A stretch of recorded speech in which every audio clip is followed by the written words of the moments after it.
Welcome to this week in the world of wrestling. Welcome to TWitWoW, the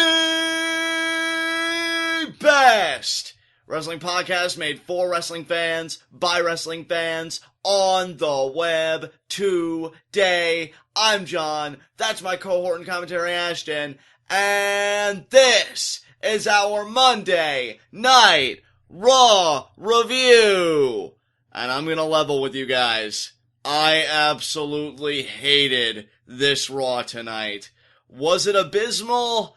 Not necessarily, because to say it was abysmal would be to say that it had no redeeming qualities, and I do feel like this Raw had a few. Was it boring as hell, though? Absolutely. This is the first Raw in the post-draft era that I felt really dragged, and I looked at my clock multiple times. And the crowd didn't seem into it at all. I didn't care for the crowd tonight in Anaheim. But I will say this. When you get a Raw like this, it almost serves as a petri dish for you to really observe who the real stars are. And I think we saw who some of the biggest stars on Monday Night Raw are tonight by the reaction they evoked from the crowd. But overall, though, outside of that one bright spot, Raw stunk. Partner, what'd you think of it? Yeah, this show was absolute garbage. I felt like this show would have been right at home in the pre-brand split era. Yeah, definitely. There was nothing about this show that felt new era. There was nothing about this show that felt great or better or different in any way than what we were just getting 3 weeks ago before the brand split. This just felt like Pawn to King 4 Raw writers are already, this quickly, 3 weeks in, and we've already drifted back into being content. I gotta tell you, the only thing that got me through this Raw tonight was live tweeting it with my Scum Squad. Shout out to everybody that joined me tonight on Twitter. I freaking love you guys. And if you noticed, I stopped tweeting at a certain point. Yeah, that's because Sheamus Cesaro literally put me to sleep. Exactly. And I went back and I caught up on the stuff that I missed during my little nap, but the fact that a Raw literally put me to sleep tells you a lot about the quality of this show. Exactly. And I gotta credit the people that live tweeted with me for carrying me across the finish line, because if it wasn't for them, and if it wasn't for the fact that you and I come and we either celebrate this stuff or we tear it to shreds on a weekly basis, I would have changed the channel. And I'm not even kidding. Like, this Raw... Dude, if it was football season and we weren't reviewing Raws, I would have probably had the channel changed within an hour of this show starting. And I'm glad you brought that up, Ed, because the second hour from 9 to 10 was abysmal. I think that was the worst hour they had on the whole show. I feel like I'm trying to remember what even happened during the second hour. And that should be everything like you need to know, because I feel like it picked up a little bit in the third hour, but my God, so bad. But anyway. See, in the third hour I think is actually what pissed me off the most. Interesting. And speaking of things pissing you off and boring me to tears, let's get right into our first segment, Heat of the Night.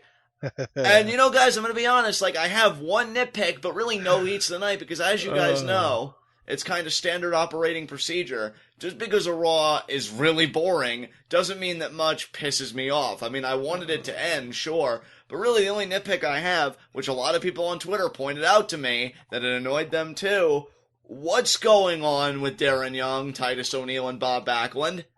Last week, Titus O'Neil beats Darren by grabbing the tights. A roll-up, he was very aggressive, imposing his will, which makes sense. When you look like Titus does, you can always go back to the default setting of, oh, he's like a bullying kind of heel. But, and then, like, after that whole thing, Bob Backlund confronts Titus. Says, oh, you know, you cheated, what are you doing? Titus is like, oh, I'll knock your old ass out. And then Darren stood up for Backlund. But then this week, when you get back in there and you really have a chance to redeem yourself and show everybody that, yeah, the principles my coach has instilled in me is helping me, he's not old, you're just, you know, blind, you can't see what it's really all about, he cheats to beat Titus. Mm-hmm. So I have to ask the question that everybody else on my timeline, because my timeline blew up in anger here, was asking, who's the heel here and who's the babyface? And I'm actually asking because I at least care about Darren Young in this feud, and I want to care about this feud, but if I'm going to continue to care, I need to know where all the pieces are. So what do you think, partner? Yeah, I mean, I have 2 nitpicks and 1 full-blown heat of the night tonight, by the way. Right. But one of my nitpicks was the same thing that you're complaining about right now, and I actually typed out my nitpicks in heat of the night before we started the show, and my first nitpick is something separate. My second nitpick literally just says, Bob Backlund, hypocrite? Exactly. Because he was so angry at Titus for cheating and talking about how that's not how morals are supposed to go and that kind of stuff. And then Darren Young does it, and he's happy about it? Right. I don't understand that. Maybe he didn't see the Trunks grab, and he was just happy that his boy got a win. But I feel like that's justifying something that the WWE didn't necessarily lead us to believe. Right. I don't even really know where this story's going. And normally, if this is a Lucha Underground setting, that would be a source of excitement. Like, oh, I don't know where it's going. What's going to happen next? With WWE, sometimes that can be a real source of dread. And I feel like this is the case here. You know, they've dropped the ball on so many similar stories before. Exactly. What is this, Sheamus Del Rio from 2011 all over, or 2012 all over again? I know, right? Like, and again, Titus is so clearly the heel, but now, like, Darren Young does this, and it's kind of a hypocritical move by Bob Backlund to be happy about it, and that kind of makes them feel like the heel, but at the same time, I feel literally no sympathy for Titus because he's just a failure at everything. I mean, I agree with you on all counts, and maybe the justification would be, you know, oh, well, Titus started it, but then don't we get into that whole eye for an eye kind of thing, and making the whole world blind? I'm just trying to think in the way as a babyface would, which pains me because I'm so naturally a scumbag, but I like what Darren's doing. I want to keep liking what he's doing, but man, WWE, I think you're close to killing it in the water here, so that's all I want to say about that. But you said you had 2 nitpicks. Well, I guess 1 nitpick now because we shared one, and a heat of the night, so what's your other nitpick? My other nitpick is that Enzo and Cass are dicks. Okay, elaborate. Well, what's the first thing Enzo Amore says when he gets in the ring? He basically implies that he was close to banging the women's champion. Ah, yeah, true. What the hell kind of pickup artist bullshit was that? I don't know, man. I think it was just Enzo talking big. I think everybody could see through his crap, and even Cass, but he just kind of played along there. But the idea is, again, he's placing Sasha as like some kind of trophy that you can win by scoring with, you know? Right, I get what you're saying. It's just awful mentality. And then Cass apparently is also homophobic? Now, where did you pick this up? Well, he was making fun of Jericho and Owens for being friends and having each other's backs. Oh, and then he talked about, oh, you're Bert and Ernie, you're in the tub naked together scrubbing each other's backs. Like, dude, are you John Cena now that you're making these homophobic jokes? Yeah, it's funny that you point out John Cena because I immediately, while you were talking, my mind flashed back to when he would make those jokes and he'd always be like, oh, but there's nothing wrong with that. And it would always just kind of make me groan, you know? I think Enzo and Cass are far above this. However, that aside, I do think Enzo still spit straight fire after the whole Sasha thing. And they got back on track. But yeah, I can see where you're coming from. So that was my first nitpick, is just WWE has no idea how to properly write a convincing babyface. Right. So then my full-blown heat of the night, and this actually plays into what I literally just said, the WWE has no clue how to write a convincing babyface. Well, maybe they have a little bit more of an idea than I realized, but they're wasting the right stuff, the good stuff, on Roman Reigns. Right. My heat of the night is this show before the end of the show was all over again the Roman show. It's the Roman Reigns show yet again. We were here before the suspension, and it didn't take more than a few weeks for us to get back here after the suspension. And I even complained about this last week, too. So, obviously, this isn't the first week that it's happening, and it's consistent now. And you know what's funny? With it being consistent, with you bringing it up again, this just means that this demotion, quote-unquote, really wasn't much of a demotion as much as it was just masquerading a problem as something else. No, see, that's the thing, John. Remember how before Roman Reigns came back from suspension, there were these rumors that he was going to have a redemption story? Right. That's what this is. Right. This is the Roman Reigns redemption story. This is the WWE, quote-unquote, de-pushing Roman Reigns, even though he still has more TV time than just about anyone else on Raw, even though he's still going after a championship, even though he's still featured prominently, and even though he's still picking up the scraps of more over baby faces, this is still supposed to be a D push, again in hard quotes. And the WWE has never been, I mean, I can't say they've never been more transparent, but they're so incredibly transparent. They are using Rusev to try to get Roman back to being over as a babyface, and they're trying to masquerade it as a D push by having him so sort of, the quote unquote relegated to the mid card, even though who closed out Raw tonight? Roman Reigns. Exactly. You know what's so painful about that whole thing, too, besides everything, is that, again, like, this crowd wasn't completely dead. I mean, obviously there were things they popped for. Oh, but I know what you're going to say, is that it's working. Well, no, actually, I wasn't going to say that. What I was going to say was, it's a shame because I feel like the thing that they popped the most for tonight, the real star of tonight, was Cesaro. They seemed so into him tonight, and this crowd not really being responsive to much else, but really being responsive to Cesaro, literally had me tweeting out, why isn't he main eventing again?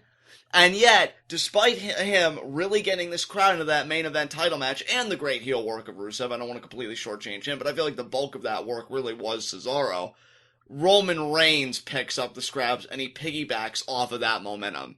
Yep. See, that's what pains me, is that you've got the star in Cesaro in front of you, but you're going to choose the guy that needs to be piggybacked. That's what makes me facepalm, that's what makes me groan, and that's what really makes me want to give up on life, because I'm like, it's right there. The dichotomy is right in front of you between what's really over and what really isn't, and you're gonna opt for the latter. And I can't even wrap my head around it. Maybe because I'm too rational of a human being, but I just can't wrap my head around, like, how they can make that choice. And yet they made it because Roman's face was the last thing to close this Raw. Not Cesaro, who just went through, an emotional U.S. Championship match that he came out on the losing end of. No, Roman Reigns, because he speared Rusev after Rusev was already in a grueling match with Cesaro to begin with. Well, again, though, you've got to think about what the WWE is trying to do here. Rusev gets all this heat for cheating, and Sheamus helps him out, and they cheat, and Rusev beats Cesaro, and everyone hates Rusev, and boo, Rusev, you suck! And who should arrive to save the day but Roman? Exactly. The WWE is doing everything in their power to make it seem like they're really relegating Roman and punishing him and pushing him down to the mid-card, but while at the same time really trying to push him in sort of a different, maybe a little bit slightly more natural way, but really not that natural because you're still forcing him down our throats, and really trying to get him over as a purebred babyface rather than the heel heat that he's been getting for the last, 6 months. It frustrates me to no end, dude. It really does. And the thing is, too, what did I say last week? You had, at one point, 3 sort of golden tickets to create a main babyface on your roster. You wasted the first one, someone getting into a physical altercation with Stephanie McMahon, on Roman Reigns, and the other 2 were Rusev and Miz, and it looks like it really is Rusev, that second golden ticket, is going to be sacrificed to Roman's altar. Which really sucks, because the pop, if there is even any to begin with, is going to be so ephemeral, because then the next night on Raw, it's going to be right back to the booze. You can't even ask for a shorter-lived pop than what Roman made. This is gonna probably piss some people off, and you know what? I'm kind of glad that it does, because I'm right. They are going to turn Roman Reigns into Alex Riley. Yeah. Remember when Alex Riley first broke up with The Miz, the pops that he was getting on a weekly basis? Yeah. And then and he beat The Miz. He beat The Miz at the pay-per-view. And then what? Nothing. Exactly. You can have Roman do all this stuff with Rusev and get these big pops because Rusev is the single most over heel on the Raw roster, unless, of course, you count Roman as a heel, in which case then he's the second most over because Roman is easily more hated than him until you place them against each other, and then America wins out over we hate you, Roman, I guess. Right. Because the first time Roman came out tonight, after Rusev called everyone a bunch of, jealous American pigs, Roman got a pop. I'm not going to try and deny that. Roman got a nice pop that slowly faded away into the usual booze that we were expecting it to be. And that's, yeah. But you keep doing this, and the longer this goes on and the more Roman keeps doing more of the same, the less loud the pops are going to be, and then you put the title on him, and as soon as he overcomes this Rusev obstacle, who else is there that you could put Roman Reigns against that will keep Roman getting cheered other than The Miz, who's on the other brand? Nobody. If the object is to keep getting him cheered, there's nobody. Because I can tell you, and this is just my own gut feeling, because I really do feel like this feud is going to happen this year, Roman Reigns, after he's done with Rusev, is probably going to move on to Cesaro, and how do you think that's going to work out? They're going to eat Roman alive. Like, there's a Cesaro section for a reason. They want the guy to do shit. They want him to be in the main event. They want him in the big spots. They don't want Roman in this spot. And now you're going to try and play us all for idiots, like you've been saying. You're going to try and, quote-unquote, relegate him to the mid-card, when I guarantee you, by January of next year, they may even be building him up for the Royal Rumble again, because they're so desperate to do anything with Roman Reigns, I can't put anything past them anymore. No. And, it's just so fucking sad, because you could be getting so much more out of Roman, and in turn, so much more out of your baby faces, if you just stopped fighting the current. And the current is telling you, let us boo this man, and let us cheer people like Cesaro. And the idea that Cesaro, one of the only few people, I'm not going to say only because that's hyperbole, but one of the only few people to really get this crowd engaged tonight, get shit on at the end of it. I'm not even talking about the loss. Wins and losses don't matter. Okay? If he's over, he's over, and that's the really telling sign here. When I say get shit on, I'm talking about the camera focusing on Roman Reigns when we go to black. That's bullshit. That is bullshit to me. And it's just not gonna do anything. God damn it. Like, you know what? That's all I'm gonna say about it before I get repetitive. Do you have anything else you want to say about it? No, that's all I want to say. I just... there are some people, I know Good Mic Work even was talking about how, they're finally relegating Roman, and now they're giving him more of a natural build from the mid-card up to the main event, and it's going to be great. And dude, I respect the hell out of you, but you are so wrong on this. Because it's, and this is the last thing I'm going to say, and then I really want to move on to our formal review. It's not necessarily positioning or whatever. It all begins with alignment. They don't want to cheer Roman Reigns. You could do the organic build, but I'd prefer if they do it with him as a heel and tell the story that way. But they're not going to do that. That's the most organic way to build Roman right now, is to have him turn heel, have him, just relish all of this hate that he's getting, have him come out with a mug with the label Smark Tears on it and drink from it on every promo. Have him be Dick Roman. Have him be the Roman that gets the internet all in a tizzy every time he cuts a freaking interview where he talks about how much money he's making. Have him be that Roman for a year, maybe a year and a half. And then all it's going to take, it's really not rocket science. All it's going to take is for babyface Seth Rollins and Dean Ambrose to be teaming up and needing a mystery partner, and Roman shows up, and we have a Shield reunion, and all of a sudden now everyone loves Roman again. And I have to believe, too, that Roman as a person wants to be, because even if you look at his Twitter, and this is all I'm going to say about it because I don't want to go down that rabbit hole, but the whole Conor McGregor thing that blew up, Roman said, "You're about as tall as my leg, shut up." And then he followed that up because he used the wrong "your." He didn't do Y-O-U''RE, he did Y-O-U-R. He corrected himself, and he's like, "Oh, sorry, grammar nerds." And I'm like, how are you a good guy? How are you a good guy when you tweet stuff like that? Like, I love it. That's literally something Kevin Owens would do. Exactly, right? And I'm like, how can you be this good guy that stands up for people? You are not meant to do this. You are meant to laugh at everybody for their poverty, for their inferiority, because you're Roman Reigns. And yet you interrupt this guy who, honestly, too, oh, God, I hate that Rusev's a heel at times. Like, he's a great heel, but I hate that the only reason he's a heel is because he has a dissenting opinion about America, which really says a terrifying thing about general audiences. One bad thing about America, oh, we hate you. Oh, you suck. And yet Roman's going to try and be the good guy. But with that said, guys, well, I'm sure we'll get to more to Roman in the formal review. Let us get into our Monday Night Raw review. And we have Enzo and Cass come out.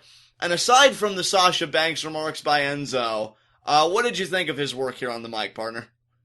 Yeah, dude, here's the thing with Enzo. He is a pop culture referencing machine. He dropped like 6 references in 2 sentences at one point in this promo.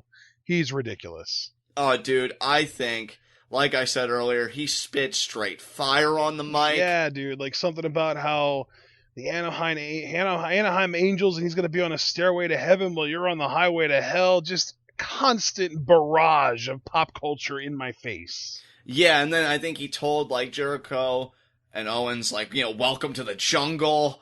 Oh, yeah, that was another thing. He called Jericho an Axl Rose wannabe. And Axl Rose, I don't know how familiar you are with, again, the pop culture stuff, John. Axl Rose is the lead singer of Guns N' Roses who sang Welcome to the Jungle. Right.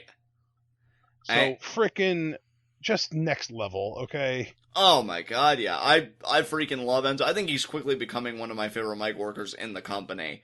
And just every time he opens his mouth, it's magic.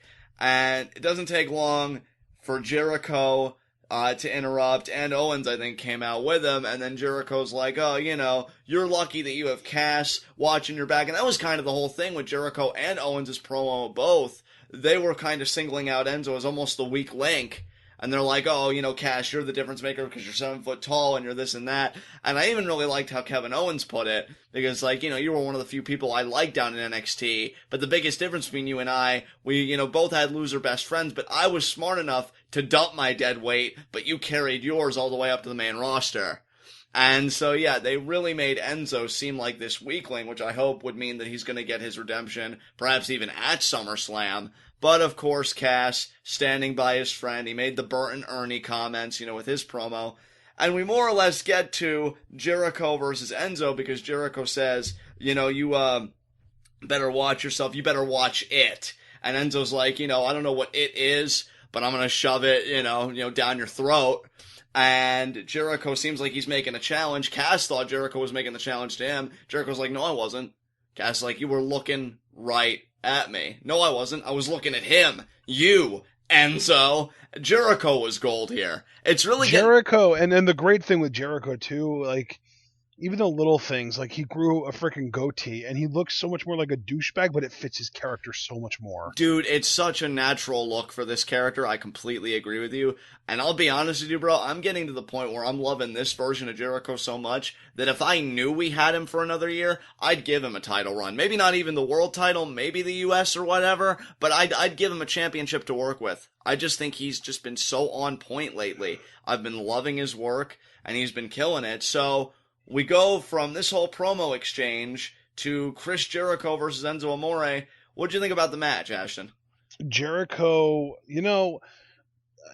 the match itself was fine, whatever, but Jericho's character work has gotten just ungodly at this point. Oh my God, yeah, I love it. I love it. Amazing. And it's just Stupid Idiot is like the next, big thing that he's produced. And that's always, like, when Jericho has a proper reinvention and one that takes off, a good catchphrase is always going to come out of nowhere. And yeah, Stupid Idiot was what really caught on. And yeah, he just owns the character and it's great. Match ends in a DQ because at one point, Kevin Owens grabs Enzo's foot. Cass takes exception to that. He goes after Owens. Jericho off the distraction hits the code breaker on Enzo. And as he's going for the cover, Cass, comes in. He nails a big boot. And that causes the match to be thrown out. So Jericho wins by disqualification. But then Cass, more or less says, he makes a challenge. Jericho and Owens versus the realest guys, Enzo and Cass, at SummerSlam. And then I love Owens and Jericho because they're like, oh, we accept your challenge and we're going to kick your ass. And Owens was like talking. He's like, and we're going to do it because we're winners. We're winners. Yeah. I freaking love. And then Cass did the whole SAWFT shtick, and Jericho was like, no, and Kevin Owens gave Jericho earmuffs. Yeah. Yeah.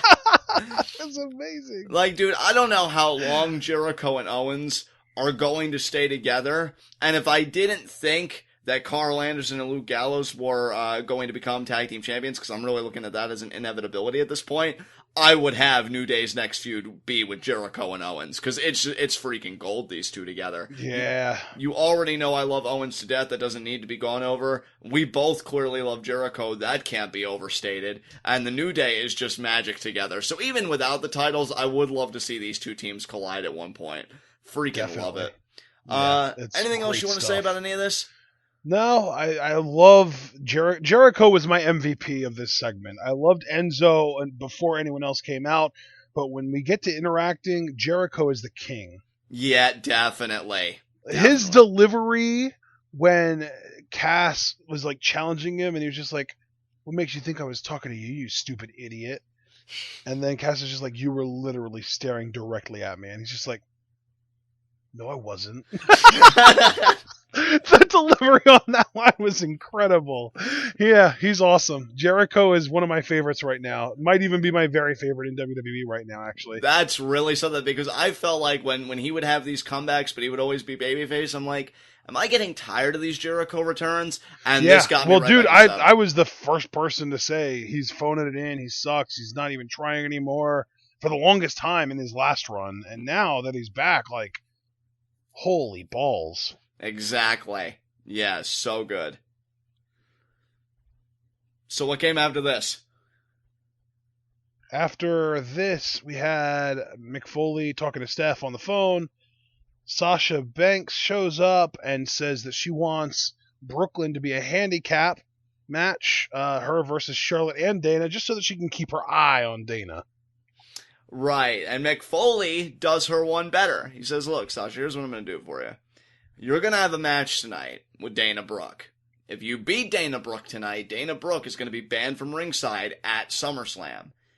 If you lose, however, to Dana Brooke and Dana Brooke wins, then this match will be a handicap match. Does that seem fair to you? Sasha agrees. Mick Foley wishes her luck, to which Sasha responds, luck? You don't need luck when you're a boss. Bam! And then she just walks out.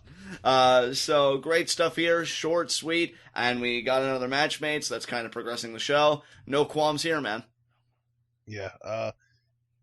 Did you have any qualms about Sasha's character wanting a handicap match? Not at all. I felt like that showed babyface fire. I think it showed like, look, I'm willing to take on those extra odds if it just means that, I can have my eyes in front of me and see everything that's going on. So I didn't see that as contrary to the character. Yeah, I actually had someone on Twitter asking me about that, and my whole explanation was, that's the whole better the devil you know than the devil you don't kind of thing. Like, you'd rather force them to both be on the ring apron, or one of them be on the ring apron while Sasha's wrestling the other. The referee can legally separate them, and they would have to tag in and out because it's a handicap match. It's not a tornado tag, Right. So, and Sasha, I mean, if she wanted to, if she could dispose of Charlotte on the outside, she could pin Dana Brooke or submit Dana Brooke and retain her title. Like, that's win-win, Oh, well, that's certainly a preferable circumstance, because think hypothetically, we're at SummerSlam, right? Let's say Sasha and Charlotte have been going maybe 15 minutes, the match is starting to wind down, and just when Sasha's about to hit a crucial maneuver, Dana Brooke gets on the apron to distract the referee. Like, that's not a circumstance she wants. Yeah. So that leads right into your point about if Dana would just stay on the apron or, just do things that she's legally allowed to do in a handicap match, Sasha would know how to counteract that. So yeah, I thought it made perfect sense that she would go and issue that challenge. And as a babyface, like, she's not going to expect any kind of favoritism. So that's why she got that idea in her head to begin with. So yeah, I thought everything was fine. Yeah. All right. So then we had Raw. Oh my God. Braun Strowman 2016. Yeah, I love these. It's really becoming, I think, like the highlight of the Raws, especially with Raws like this when there really weren't many highlights to begin with. What did you think of Byron Saxton's pre-match interview with Jarrell Nelson? Jorel Nelson, I just love that he didn't even have anything to say, and I'll tell you Why are you what. doing this? And then just nothing, because there's no actual reason why he's doing this. He just got dragged into it. Exactly. Vince was just like, hey, kid, you want to be on Raw? Yeah, I do. All right, excellent. Get suited up, get ready, get your work boots on. You're up next. All right, awesome. And then Saxton's the first time he hears the news.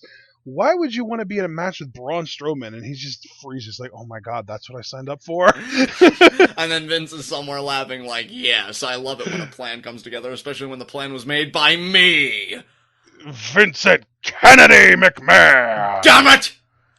He loves saying his own name. He really does, especially the emphasis on Kennedy. Like, you'll know my middle name, damn it! Well, I mean, of course, because I'm not Vincent Jess McMahon. That was my father, damn it. But yeah, I mean, this guy, his failure was absolutely delectable to me. He stood no chance whatsoever. Well, whose failure have you enjoyed most so far? This guy, last week's guy, or the guy before that? I think this guy, only because he didn't even try and bullshit. Like, he had nothing to say. He knew he was screwed. And I think, like, the sheer fear made it all the more delicious. And in fact, that's another shot. I bet you this guy ends up getting signed, though. You know how much Vince loves silent promos. That is true. That is true. Maybe this guy was just thinking, you know what? I'm not going to say anything. Then Vince will think I'm cool.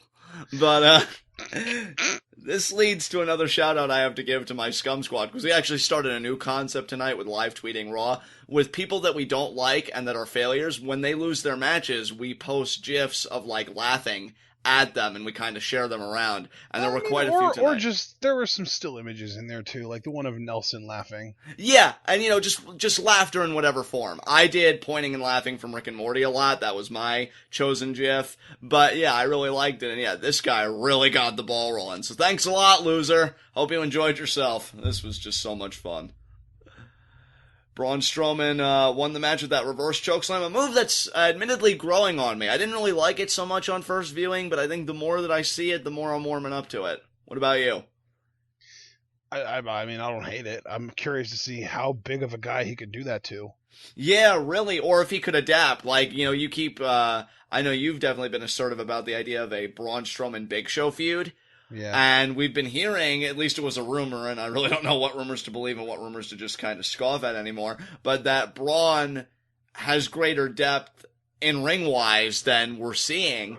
If he could adapt against the Big Show and maybe come with a different maneuver altogether. Or maybe they'll make it that impressive feat of strength, like, look at Braun Strowman, Cole, or whatever. And yeah, he does it. So, yeah, maybe that'll be it. I'm curious too, we'll have to wait and see, and nobody's stepped up to Braun yet, it's still these squash matches, but they've got to lead to some kind of payoff so far.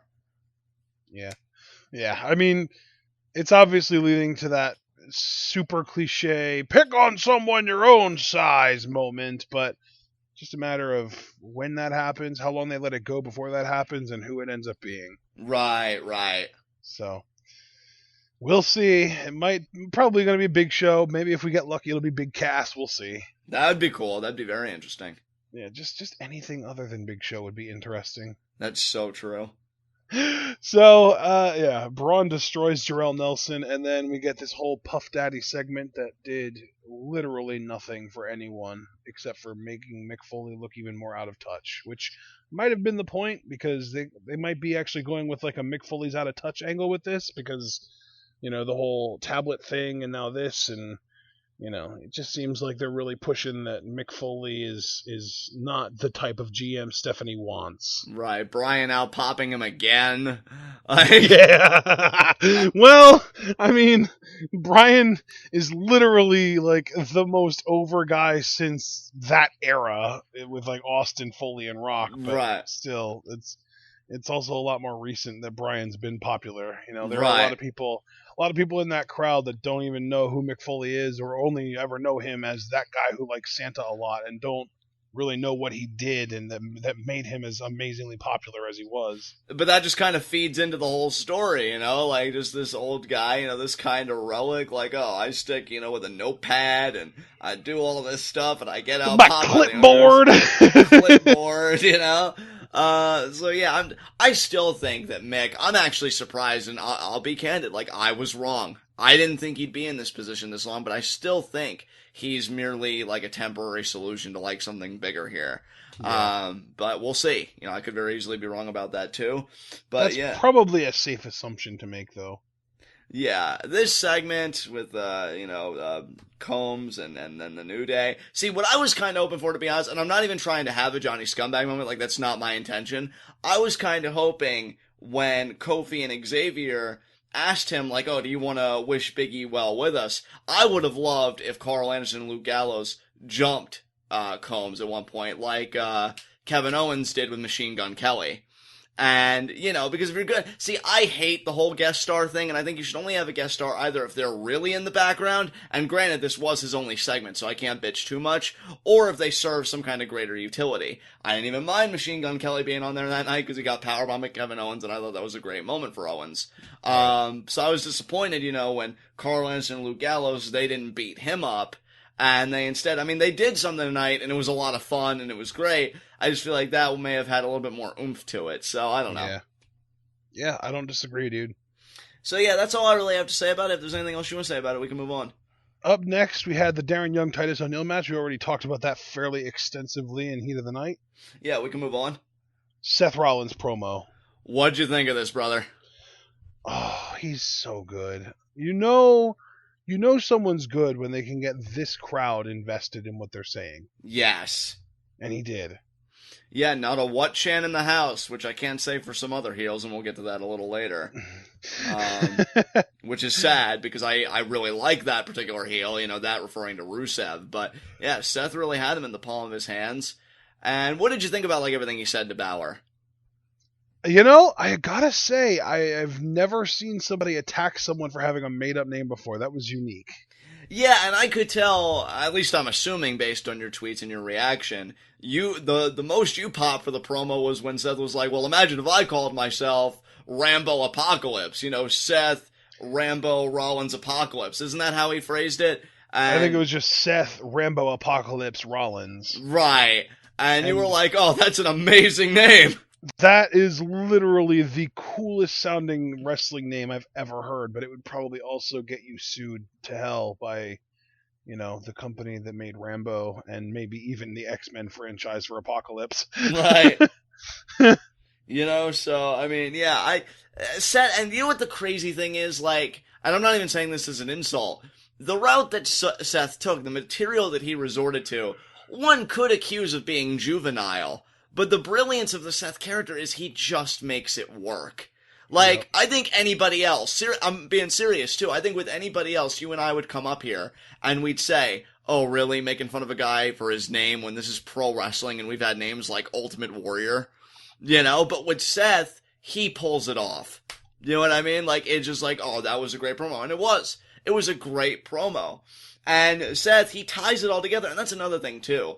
I love how, when we can bring things full circle, you and I, Seth is a master of it as well, it seems, because he brings it all together to, well, I don't need to make things up about myself, because I am great, I am phenomenal, and I am going to be the very first WWE Universal Champion.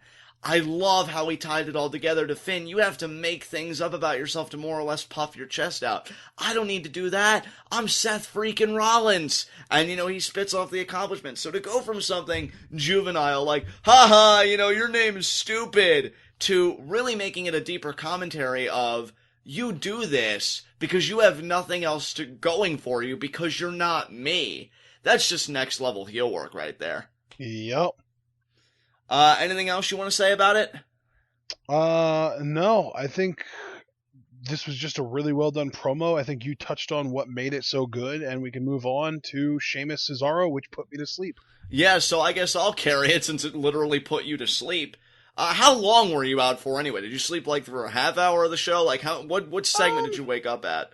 I woke up when the club were talking about ring postitis. Oh, so at least you woke up for the medical update. That's important. So that was the probably the highlight of this show for me. Well, I'm just glad that you woke up so you know how to avoid ring postitis. I think that's great. That's the important part. That's a PSA you don't want to miss. Exactly. So yeah, Sheamus Cesaro. Look, guys, the thing is, not necessarily a bad match, but I think it happened in front of a bad crowd.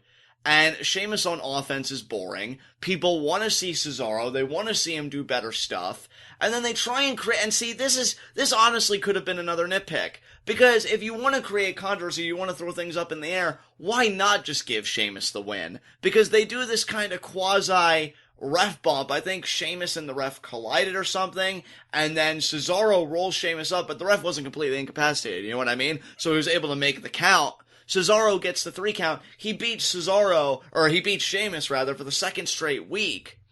So, but then Sheamus, though, because he has to stick up his ass, we already talked about it, so it's not a spoiler here, he interferes in the main event. I know we touched on that on TWitWoW, and we'll touch on it again here.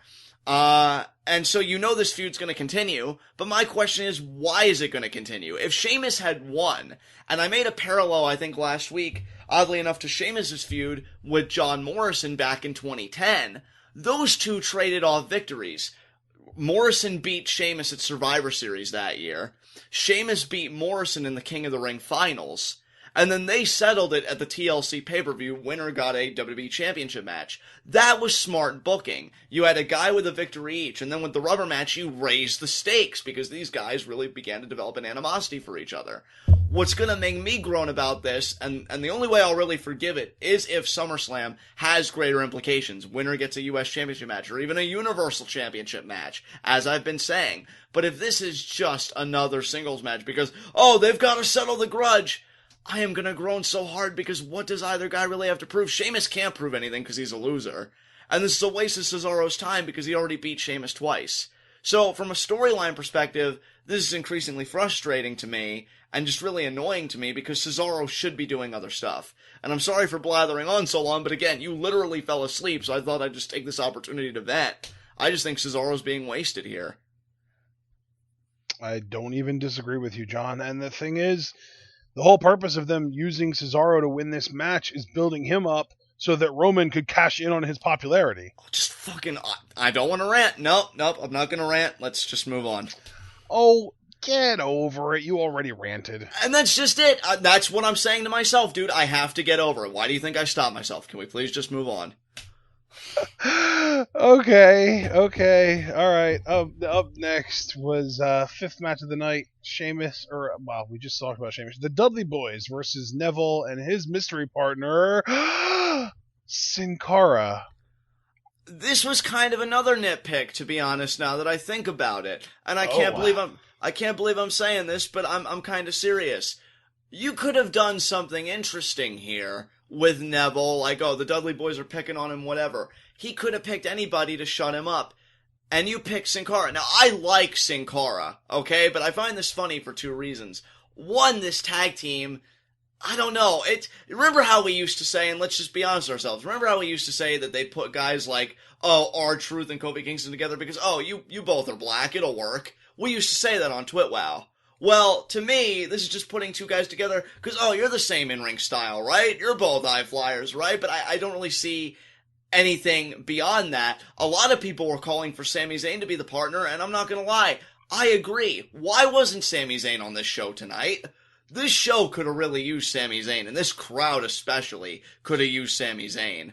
And he was nowhere to be found, and you opt for Sin Cara. I don't know if this was a one-time pairing, so I'll just forgive it on the assumption that it is, but if these guys continue tagging, I'm going to be honest, that's going to annoy me a little bit, because again, much like the Cesaro case earlier, I feel like Neville should be doing more right now. Why is he tagging with Sin Cara, who also said he broke up with Kalisto? He just got out of a tag team because they wanted to pursue singles.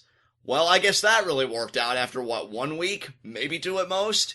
It just makes no sense. No, John, 3. Oh my god, just let me die. I'm so much better than this shit. Oh my god, and I even tweeted that literally after 1 segment. I forget what segment made me tweet it. Oh yeah, I remember now, but we'll get to that later.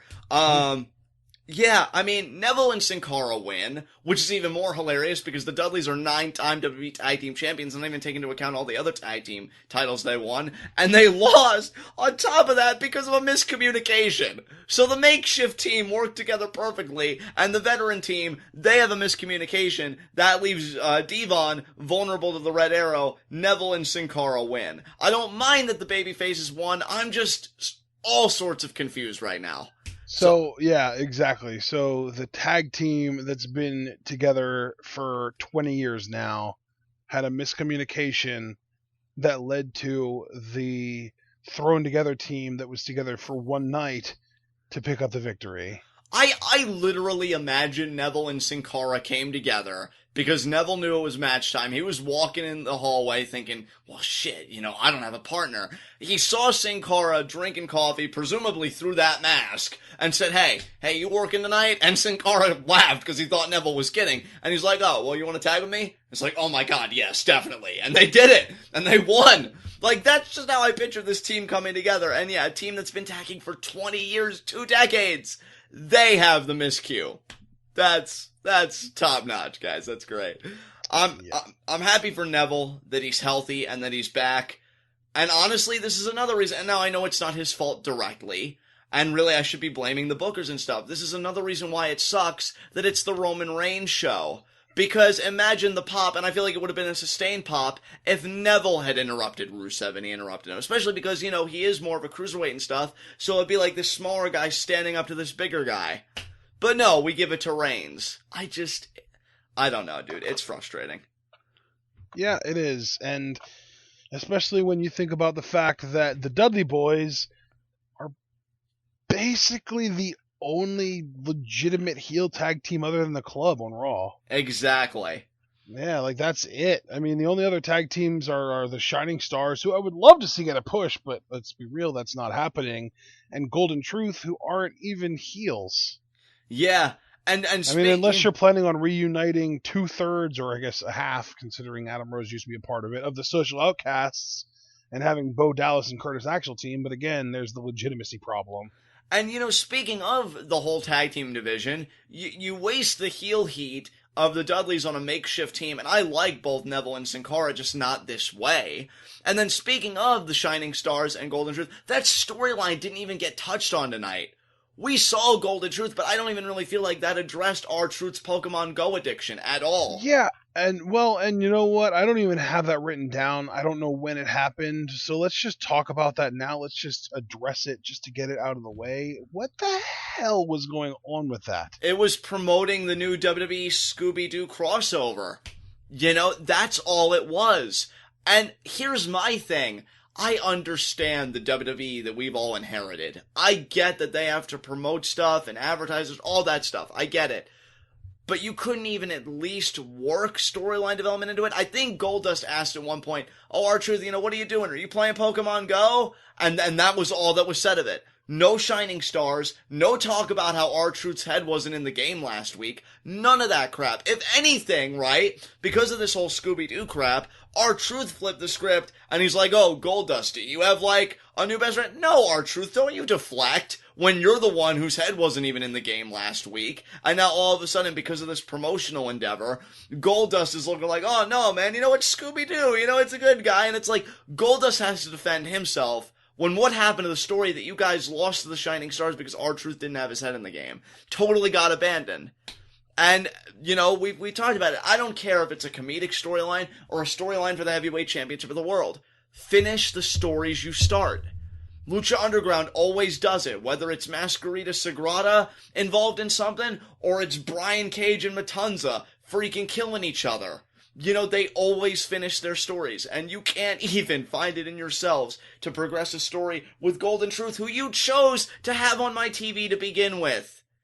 Jesus Christ, people. Oh my god. They get in the van, I think, to end it. I think that's how it ends. And they're like, oh, we could all just, take a ride together. Please do. Preferably towards the sun. I don't know. That was that segment. You want to move on? Yeah. That was that segment, and I don't even know what exact order everything happened in, so we're just going to move on from the Dudley Boys Neville stuff. Rusev and Lana. Oh my god. You know something? I gotta give Rusev and Lana credit. They tried.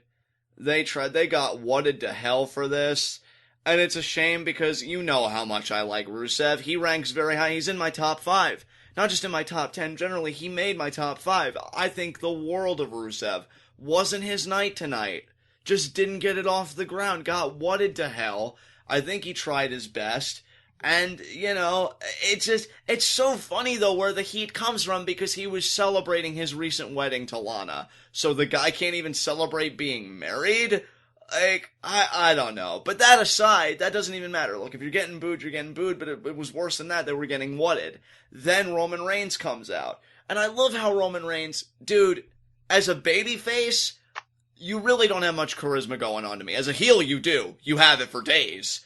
As a babyface, he doesn't, because he comes out, it's all smiles like, oh man, you know, where's your best man? What's up with that? A wedding's gotta have a best man. And I'm like, oh my god, dude, why? It's not connecting. It's not. This crowd hates you. I hate you. Why aren't you heel? Why aren't you insulting me for hating you?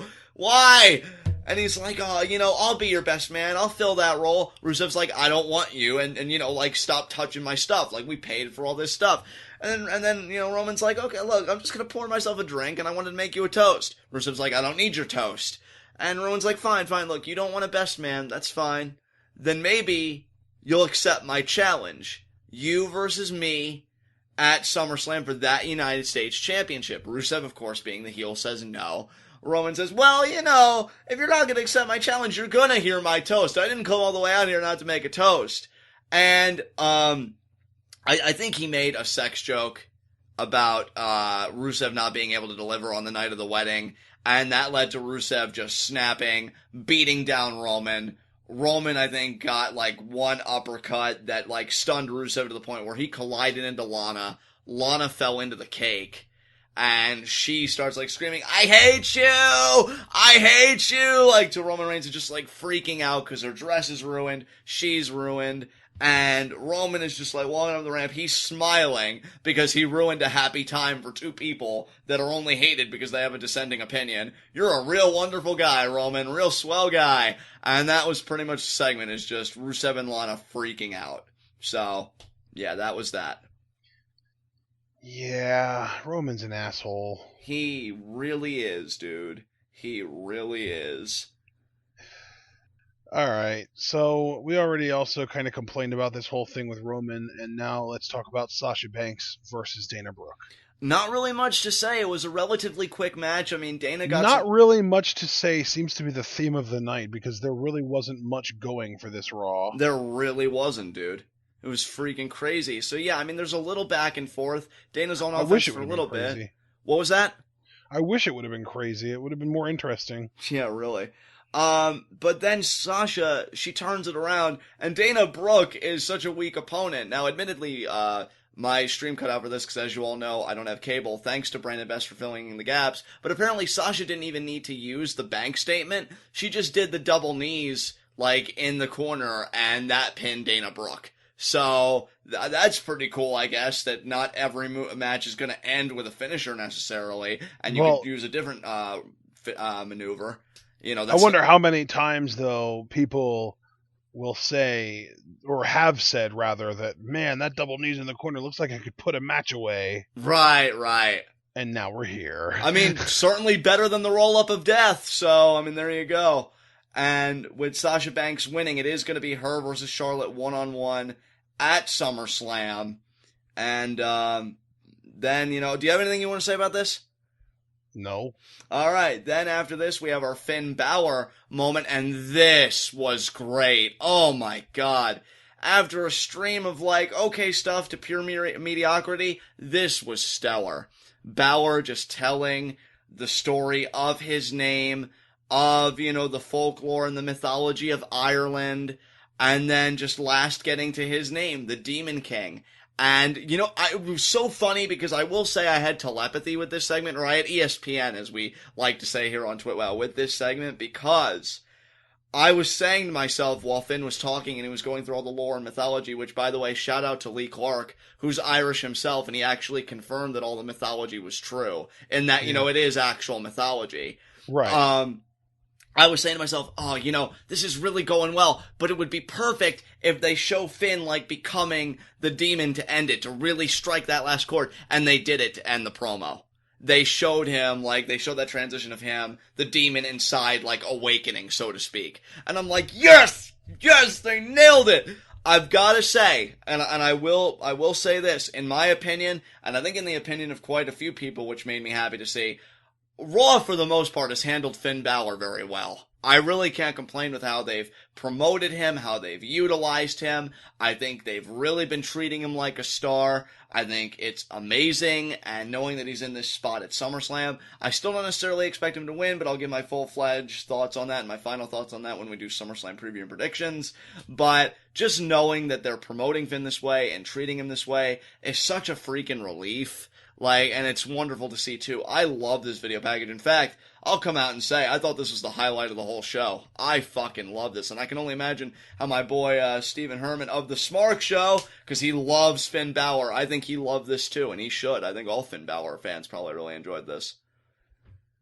Yeah, man. I'm a Finn Balor fan, and I thought this was great. Yeah, this kicked ass, dude. And I'm not even like a hardcore, Finn Balor is the greatest of all time kind of, right, Finn Balor fan or anything like that. I just enjoy his work, and I think he's an underrated promo to the degree that when he speaks, it's something he has this presence that really kind of forces you to listen. He's the type of guy who might not cut the best promos, but he has so much charisma that he's still not probably going to get wutted often, if at all. You know what's funny with Finn, and I know it's probably going to be a funny criticism given the line of work we're talking about being pro wrestling and you have to be used to being in front of crowds, but I feel like when you just put Finn in a room and you're like, okay, Finn, we're promoting, Beast in the East, for example, when he did the promos for those, why don't you just talk about the Demon? He is, I shouldn't say surprisingly because that would be insulting, but he is eloquent.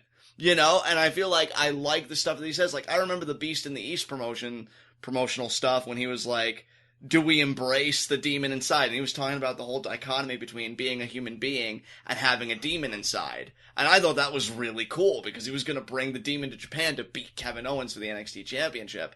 And then you get something like this when he's pretty much telling this story of Irish mythology, and then it ends with him.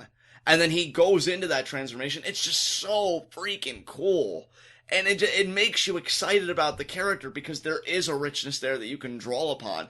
And it's funny because going to the only other Irish competitor that I can think of, not named Becky Lynch, that being Sheamus, I sometimes even said, I wonder if Sheamus's promos would have been better very early on in his career if he peppered it more with Irish folklore and mythology and relating it to how he could be the end of that mythology because he's just so dominant and such a great athlete.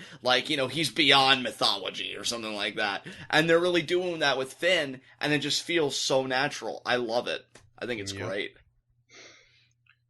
Yeah, I definitely thought that this was really well done. I even liked some of the imagery that they were showing of some of the demons and fairy tales and stuff like that he was talking about. I thought that was pretty cool. It definitely takes the character to another level. And there was something about the promo, now I don't want to start those whole parallels explicitly, but there was something at least about the beginning of the promo, I guess because the room was a bit darker and Finn was just sitting there, that was very Undertaker-esque to me. I felt like he was really just delivering a message to Seth Rollins, and then it just builds and builds and builds to him having that metamorphosis at the end. I thought this was quality stuff.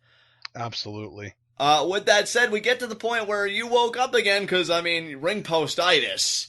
Da-da-da-da-da-da. Balls! Ring post-itis is very serious, and anybody in the comment section that has suffered from ring post-itis, we are here for you at TWitWoW. And what did you think of the PSA, Ashton? Did you find it informative enough? We're here for you mentally, but don't ask us to actually look at your balls, because we won't do that. Yeah, certainly not. But did you think this PSA was informative? What did you think? I thought this was brilliant, John, and I thought that some of the puns, how much of a mark I am for puns, and I'll be damned if they didn't hit me hard. Right. It makes me want to bawl my eyes out. I love Gallows. John, and you're not feeling testy, are you?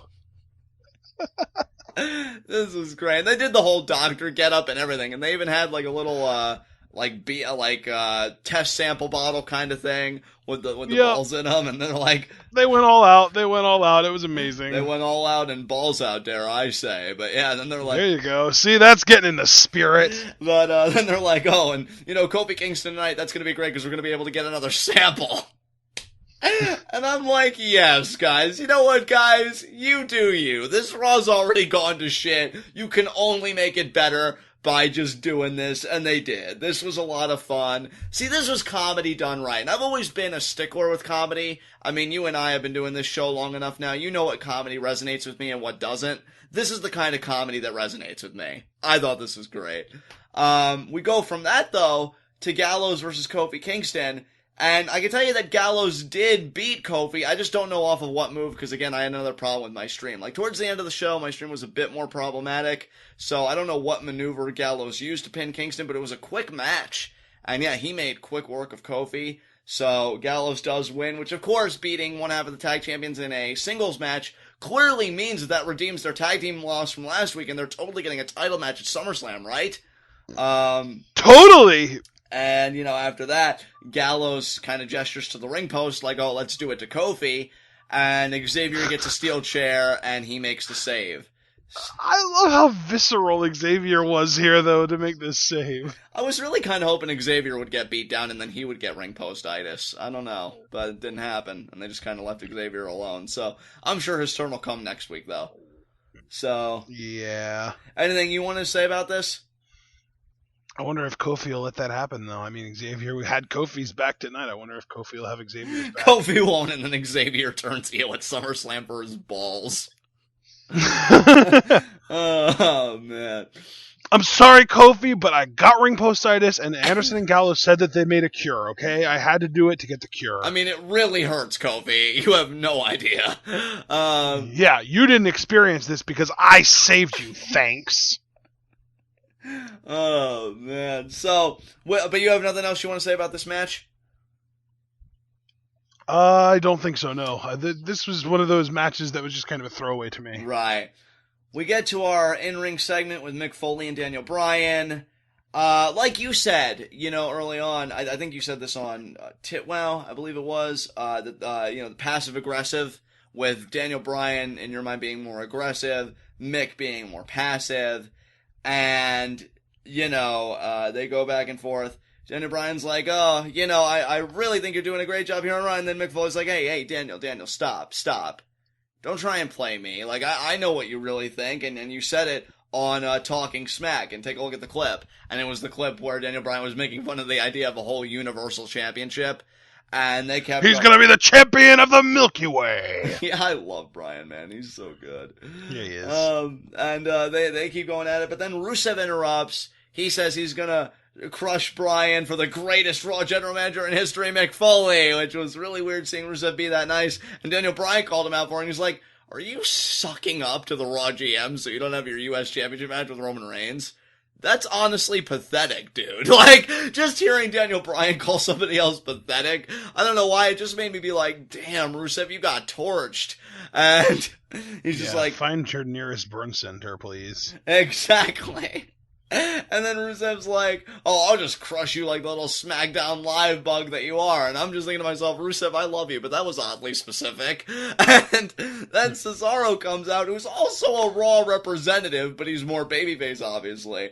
So he comes out and he's like, Rusev, I know you've had a bad night, but I have just the way to make it worse. And I love that for some reason. I'm like, yeah, Cesaro, you own that shit. And he comes in. Scumbag Cesaro for once. Dude, I can get so behind that. If it's like this, absolutely. And he goes. Almost as entertaining as bad joke Cesaro.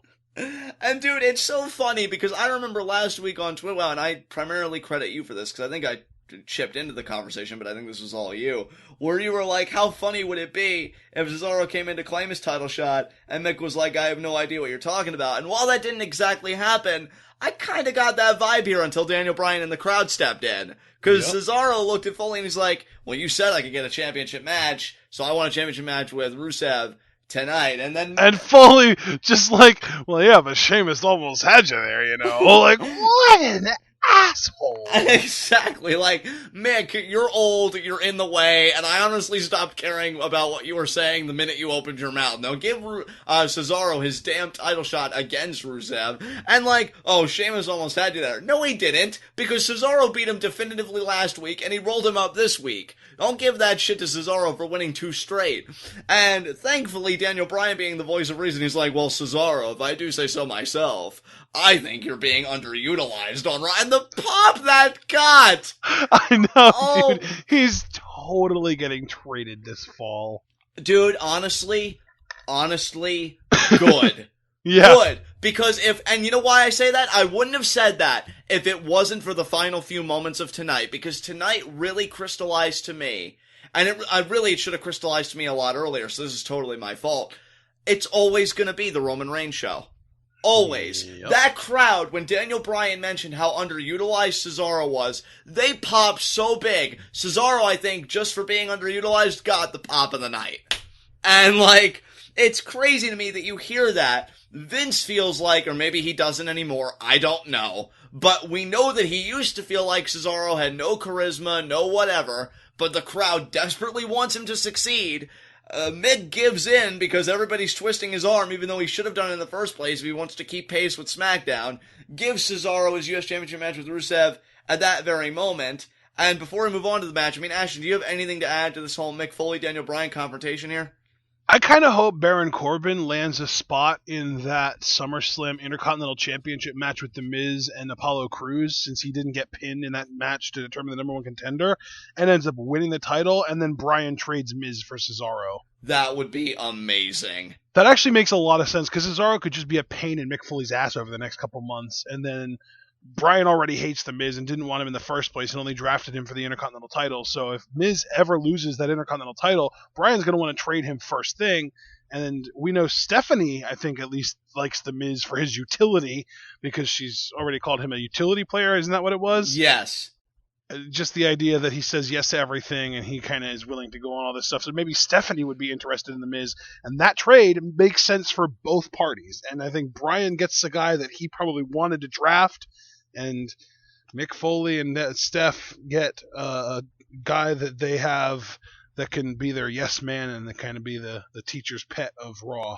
Right. Even though that should be Roman right now. Dude, I love everything you just said. That's perfect to me. On that note, let's get to our main event, Rusev versus Cesaro for the U.S. title. I enjoyed this, though, because the crowd was enjoying themselves, and I fed off their energy. After feeling so drained, and in terms of, like, energy, feeling, downright anemic, like, oh my god, they're not giving me anything, I feel so weak right now, they really came unglued. They were so behind Cesaro, and the peak pop came at one point because of, I think it was like almost a ref bump. In fact, I think it was a full-blown ref bump. The ref was taken out. But then Rusev gets a super kick. It seems like he's going to pin Cesaro, but Cesaro kicks out. That near fall made them pop so big, and the Cesaro chants got even louder. They thought it was going to be Cesaro's night to win. And then Cesaro hits the neutralizer shortly afterwards, but the referee's still being down. He can't make the count. No, that was backwards. You got that in reverse order, I think, because or no, you might be right, but I don't think the ref bump happened until after the super kick, did it? You know what? You might be right about that. Because I know the ref bump. Yeah. That's what it was. It was Sheamus was distracting Cesaro, and he's turned around into the super kick. That's out. right. Yes, and then Sheamus was back up on the apron. Cesaro went after him and ended up hitting the ref too. And that was when Cesaro hit the neutralizer, got the near fall, because the freaking ref was down. But again, he would have gotten and I think that my favorite part was the ref counting to 3 for Cesaro because the ref wasn't there. Right. I thought that was great. And they counted to 5 even. And then Cesaro finally stopped pinning Rusev and tried to wake the ref up. It's like, dude, you just screwed me. And then he pulls him over, gets the near fall, and then, some crazy combination happens where I think Rusev pokes Cesaro in the eye. Cesaro lands on the rope. Sheamus gives him the brogue kick. That pops him up off the rope. And then Rusev gives him a big shoot kick to the back of the head, like what CM Punk used to do. And, that was enough to put Cesaro down for the 3 count. Yeah, after this crowd was so behind him and everything. And I get the loss again. You want the babyface to struggle. That's elementary. But what sucks is when Rusev's leaving to celebrate and like, oh my god, my wedding went to shit and I have to face Roman Reigns at SummerSlam, but at least I retained my championship and reaffirmed my status as the greatest champion on Raw, right? And he turns around and he eats a spear from Roman Reigns. And his music hits and he goes off, the big freaking hero, after Cesaro fought his heart out, had the crowd behind him, which Roman, I can't even remember the last time Roman has been able to say that sincerely. And that's how Raw ends. We see the real star lying prone on the mat in Cesaro, and Rusev, I think, is also a star, but he was lying prone on the floor. And Roman, who could be a star if we just did those fine tweaks that we've been hammering incessantly forever now, is just standing on the ramp, complete indifference and downright hatred towards him altogether, and that's how we close this otherwise really forgettable show. So, there you go. Yeah. I'm trying to think if I have anything else to add. I don't think I do, but I will also say I want to ask... No! You know what? I have a question I want to ask you, but I can save it for 30-second hot seat. Well, isn't that fantastic? So you say Freaking-tastic, John. You save that for 30-second hot seat. Let's move on to our next segment. High spots and low shots. My low shot is Charlotte, because she could have had a handicap match for the WWE Women's Championship at SummerSlam, but Dana Brooke didn't get the job done, so now Charlotte, without her even having any kind of involvement, is just going to have a one-on-one match with Sasha Banks, and she can't even count on Dana Brooke to play difference maker. So Charlotte is my low shot, because her title match just went completely awry, and she really had nothing to do with it. But also because she's an immense failure. Exactly. Cool. All right. I think my low shot is, I kind of want to make my low shot Big E just because he got the lowest of low shots last week and wasn't around this week, but I won't. I'll restrain myself. My low shot's Titus O'Neil. There you go. But also, we have a failure factor, so that plays into it. But then also, he got beat tonight with the same tactic he used to win last week. So congrats, dude. You're a failure on multiple levels. There you go. You know what? My high spot is going to be... It's going to be the club, Gallows and Anderson. Because, yes. Because not only do they have an amazing segment with the ring post-itis, and they're actually very educated doctors, which is news to me. Luke Gallows. Dude, I didn't know that there were other people other than Xavier Woods in the WWE with PhDs. I'm so impressed. I know, right? I'm so glad that we have such an educated locker room, back there. That's amazing. Luke Gallows beat Kofi Kingston, which by WWE logic would only further bolsters the high spot. They're probably going to get a tag team title shot at SummerSlam now. So, great night for the club. Nice, yeah. My high spot is going to be... You know what? Because I refuse to give it to Roman Reigns, who actually would probably make the most sense, I am going to give my high spot to Finn Balor for having really well done build, continuing on his sort of hot streak of being really portrayed as legitimate on Raw. And actually, I'm going to give a co-high spot. Finn Balor and Seth Rollins both did great work tonight. I think they were the highlight of the show tonight.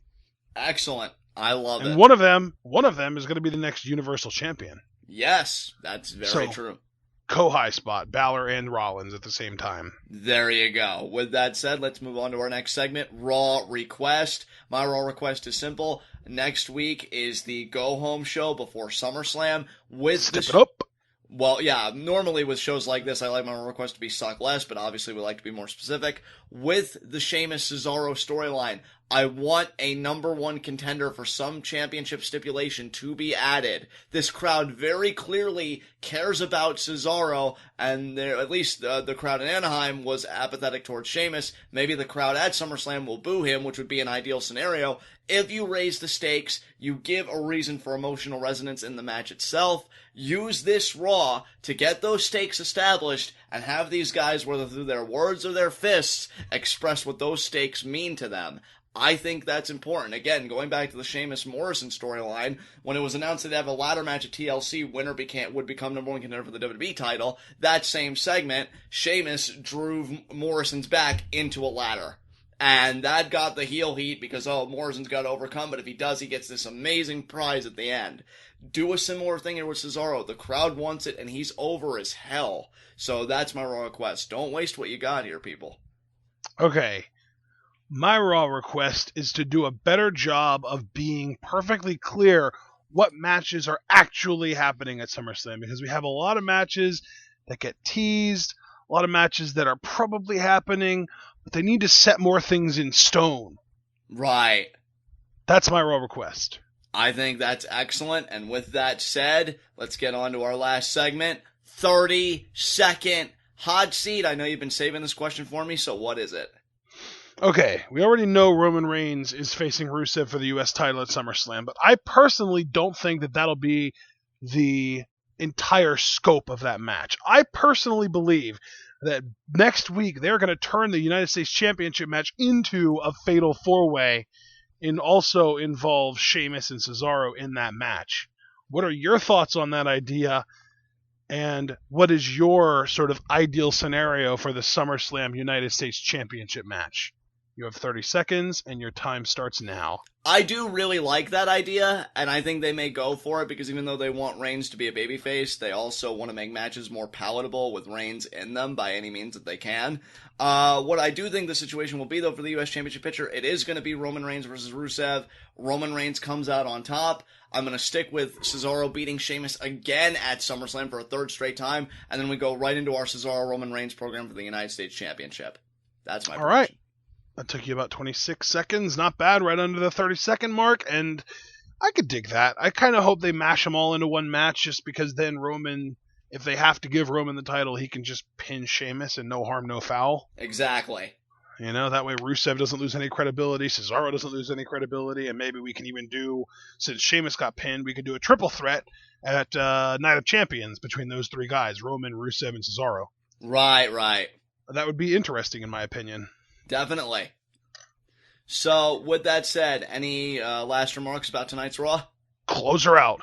All right, guys. This has been Raw. This has been TWitWoW, the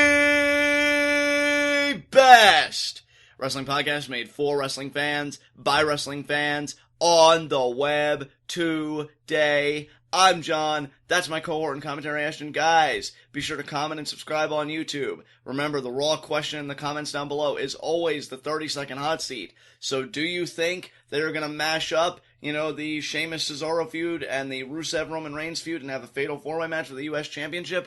If not, what do you think the U.S. Championship scenario is going to be? And, plans going forward? Talk to us. You guys already know all the stuff to check out and do based on our background, but what you might not know is to submit questions for our Q&A. I loved how our inaugural Q&A turned out, but there were quite a few people that came forward and said, I wish I had known about it. I had questions I wanted to ask that seemed like so much fun. I can't believe I missed it.